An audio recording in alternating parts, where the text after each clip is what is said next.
हम आए थे प्रेस में इसलिए कि हमारे दोनों भाइयों का एनकाउंटर का खतरा है। तो अस्सलाम वालेकुम दोस्तों, we are back in direction video service. मेरा नाम है सलमान कुरैशी। और मेरा नाम है जया मानी। तो कैसे हैं आप सब? भाई आज की वीडियो बहुत ज़बरदस्त होने वाली है। अच्छा, अतीक अहमद साहब की फैमिली यहाँ पर है, लेडीज़ हैं, इन्होंने इंटरव्यू लिया है इनका। तो देखते हैं कि सुनी सुनाई गोदी मीडिया की क्या खबर थी और आज ये क्या बात करते। तो पहले काम करते इस वीडियो को स्टार्ट करते, सुनते हैं बातों इनकी का भाई जुबानी। की बाद में 3 2 1 प्ले। क्या कहना चाह रही हैं कि जिस तरीके से आपके भाइयों का नाम आ रहा, आपके भतीजों का नाम आ रहा है इस उमेश पाल हत्याकांड में? सर, सबसे पहले तो हम ये कहना चाहेंगे कि अभी अभी हम प्रेस कॉन्फ्रेंस करके बाहर निकल रहे थे। बाहर आए हैं तो हमको ये सूचना मिली कि हमारे पति को एसटीएफ ने उठा लिया है। आपके पति का क्या नाम है? इखलाक अहमद। अच्छा, उनको एसटीएफ ने उठा लिया और हम आए थे प्रेस में इसलिए कि हमारे दोनों भाइयों का एनकाउंटर का खतरा है। हम लोगों को 4 दिन तक रखा गया था पूछताछ के लिए वहाँ पर। 4 दिन से हम तीनों को वहाँ पर करेली महिला डेस्क में 4 दिन से परिवार वालों को कोई पता नहीं दिया गया था कि हम लोग कहाँ हैं। हमारा परिवार और हमारी भाभी के छोटे छोटे बच्चे सब परेशान थे, उनका पेपर चल रहा था। तो अब हम प्रेस में आज आए थे। हमारा स्वास्थ्य बिगड़ गया था। हमको रात के 3 बजे हम लोगों को उठाया गया था, 3:30 बजे। किस तारीख को उठा, कब, कौन सी तारीख को उठाया गया? हमारी संख्या में फोर्स आई थी, पूरे प्रशासन की फोर्स लगी थी, हम लोगों को उठा ले आई थी। और अभी अभी हम इसीलिए आए थे कि हमारे दोनों भाइयों को एसटीएफ अमिताभ यश से खतरा है कि वो पूछताछ के जो बहुचर्चित हत्याकांड हुआ है इसमें हमारे दोनों भाइयों को जेल से बाहर निकाल के इनकाउंटर कर सकते हैं, कि इसमें इनका प्लान था। वो कई साल से सर जेल में थे। वो उसमें हमारी भाभी को मेन रीज़न सर उसमें ये है कि हमारी भाभी बसपा से में जब से ज्वाइन किया है तब से जो यहाँ के मेयर है वो नहीं चाहती कि हमारी भाभी मेयर इलेक्शन लड़े, क्योंकि उनको भारी सपोर्ट मिल रहा है। और अब हम लोग जब अपनी गुहार लगाने प्रेस में गए, मुख्यमंत्री जी से भी हम गुहार लगा रहे हैं, मेरे दोनों भाइयों की सुरक्षा की जाए, उनसे जो भी इन्वेस्टिगेशन पूछताछ है जेल के अंदर कर ली जाए। दोनों भाइयों से, अशरफ से भी और सांसद भूतपूर्व सांसद अतीक अहमद जी से भी और भूतपूर्व विधायक अशरफ से भी। तो क्या सिर्फ इन्वेस्टिगेशन उनसे करना है, उनको जेल के अंदर ही से कर ली जाए, बाहर उनको न निकाला जाए। बहुत उनका सर एसटीएफ जो अमिताभ यश जी हैं, इन्होंने हम लोगों को टॉर्चर किया कि बचेंगे नहीं, एनकाउंटर कर देंगे हम। अच्छा, ये जो जिस तरीके से हत्याकांड को अंजाम दिया गया उसमें नाम आया परिवार में। सुनिए, अब हम प्रेस में आए, अभी हम बाहर निकल के आ रहे हैं और हमारे पति को एसटीएफ ने उठा लिया। उनका इस केस से क्या लेना देना है सर? आप कह रही हैं कि वो शाइस्ता जी मेयर का चुनाव लड़ रही थी, तो कौन रोक रहा है? क्या कोई लेन देन भी है नंदगोपाल नंदी से? आपके भाई का क्या बताया था? तीक से आप मिलने गई थी पहले आप जी, हम अभी कॉन्फ्रेंस से निकले और अभी अभी हमें सूचना मेरी बेटी, छोटी बेटी ने फ़ोन करके बताया कि अब्बा को एसटीएफ ने उठा लिया। अच्छा, तो मतलब हम आप लोगों के जरिए से, प्रेस के जरिए से तो हम अपनी बात पहुंचाएंगे। नहीं, अब इतना अन्याय होगा, इतना अत्याचार होगा महिलाओं पर कि हम प्रेस तक नहीं जा सकते। आप लोग मिलने गई थी परिवार उनसे, अतीक जी से मिलने गई थी, तो कोई लेन देन बताया था? 1 साल पहले विधायक सांसद अपने भाई से मिलने गए थे। 1 साल पहले जब मिलाई शुरू हुई थी, लॉकडाउन में मिलाई बंद थी, उसके बाद जब खुली तब हम अपनी भाभी जी के साथ गए थे। तो हमारे भाई अपनी पारिवारिक बात भाभी से बोल रहे थे, कह रहे थे शाइस्ता 5 करोड़ रुपया नंदी के पास उधार है, तुम मंगवा लेना किसी से। ये हमने सुना था उनसे। अतीक जी ने उनको 5 करोड़ उधार दिया, अतीक अहमद ने, जी आपके भाई ने? जी। अब उन्होंने ज्वाइनिंग किया अभी बसपा। तो जो 10 साल से मेयर है, नंदी जी की पत्नी, उनका नाम है अभिलाषा नंदी, तो वो किसी तरह नहीं चाहती कि इनको, वो 10 साल से है, वो कोई सर ये कॉमन बात है, वो नहीं चाहेंगी कि हमारा पक्ष ने। और हमारी भाभी को दलित, ठीक है, हमारी भाभी को दलित मोहल्ले में दलित महिलाओं से, दलित लोगों का बहुत समर्थन मिल रहा है और हमारे परिवार को सर हमेशा दलितों का समर्थन मिला है। अच्छा, उमेश पाल हत्याकांड में आपके परिवार का नाम आ रहा है, क्या लग रहा है कि आपके जैसे दोनों भाइयों का नाम आया और उसमें आपकी जो भाभी हैं वो 120B की मुलजिम बनाई गई? मुलजिम इसीलिए बनाया गया सर, आप जाके हमारा घर गिराया गया है हमारी भाभी का। बाहर से एक सीढ़ी है, उनके बच्चों के ट्यूटर बाहर से आते थे, भाभी हमारी अंदर रहती थी और 2 महीने से जो है वो कैंपेन में प्रचार में निकल रही हैं। तो मेरी भाभी को क्या पता कि बच्चों के पास कौन दोस्त आते थे।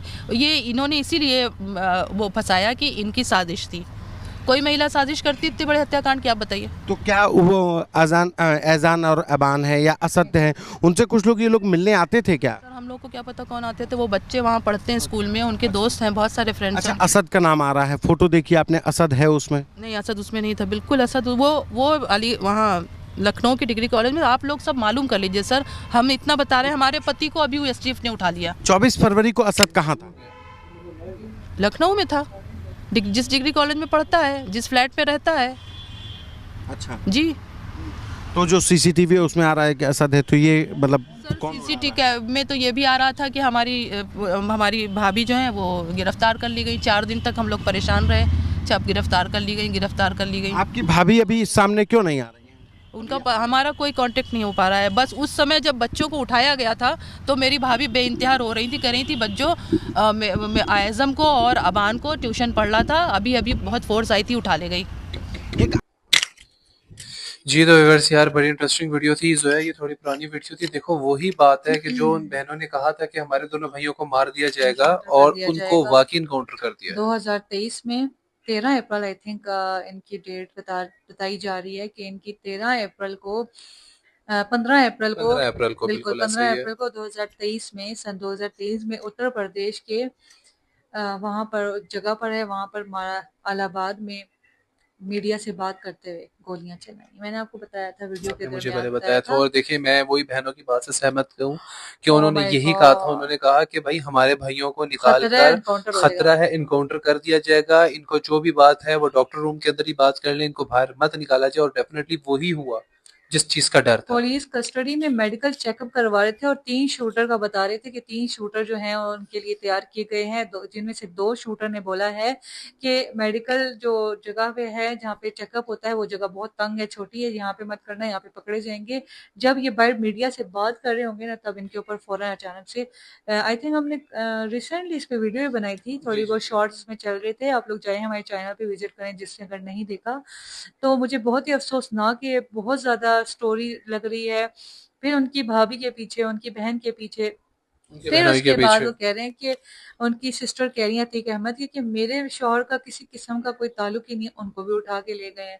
मतलब ये इन लोगों से चाहते क्या है भई? आखिर आप लोग इतना खतरा क्यों चाहते हैं इनसे कि आपको इतना ज़्यादा आप इतने ज़्यादा मतलब अनसिक्योर अपने आप को फ़ील कर रहे हैं कि आप इन लोगों की फैमिली को जो है वो पूरी, मुझे लगता है इनका पूरा ख़ानदान ख़त्म करने की उसमें कसम उठा ली है इन लोगों ने। और मज़बूत लोग हैं ये और हिम्मत वाले लोग हैं। आप इनकी ख़वातीन को देख रहे हैं जो अभी हाँ हमारी मैं वीडियो बिल्कुल मैं देख रहा था, से बिल्कुल बात ऐसा अभी ही जो हमारी वीडियो चल रही है इस पे जिस पे हम रिएक्शन कर रहे हैं, आप इनकी लेडीज़ को देख लें किस कदर दिलेरी है इनके अंदर, बिल्कुल इनके अंदर कोई डर नहीं है, कोई खौफ नहीं है।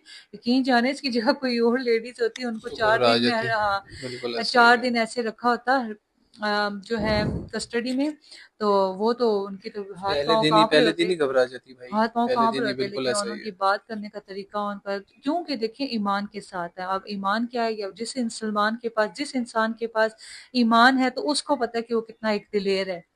नहीं तो बगैर ईमान के मेरे हिसाब से बुज़दिल है वो इंसान, और मौत से सबसे पहले वो डरेगा जिसके अंदर ईमान नहीं अच्छा है। मुझे ना तुम्हारी इस बात से ना एक बात बड़ी याद आ गई ना, जिसके बारे में वो कहते हैं ना कि हज़रत खालिद बिन वलीद वास ग्रेट आहा! वॉरियर ऑफ क्या इस्लाम, बात वो है। एक यहूदी ने लिखा था कि अगर माशाअल्लाह। वो 10 साल भी और जिंदा रहते तो शायद पूरे आलम इस्लाम फैल जाता। तो हुँ। उनकी एक बात बड़ी प्यारी थी ना।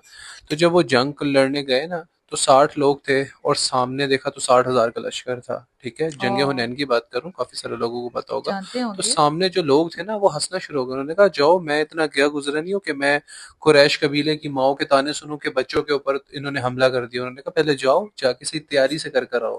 तो खालिद बिन वलीद ने कहा था रोमियो से, उन्होंने कहा कि जान लो तुम आज उस कौम के साथ मुकाबला कर रही हो कि जिसको मौत उतनी अजीज है जितनी तुम्हें जिंदगी अजीज है।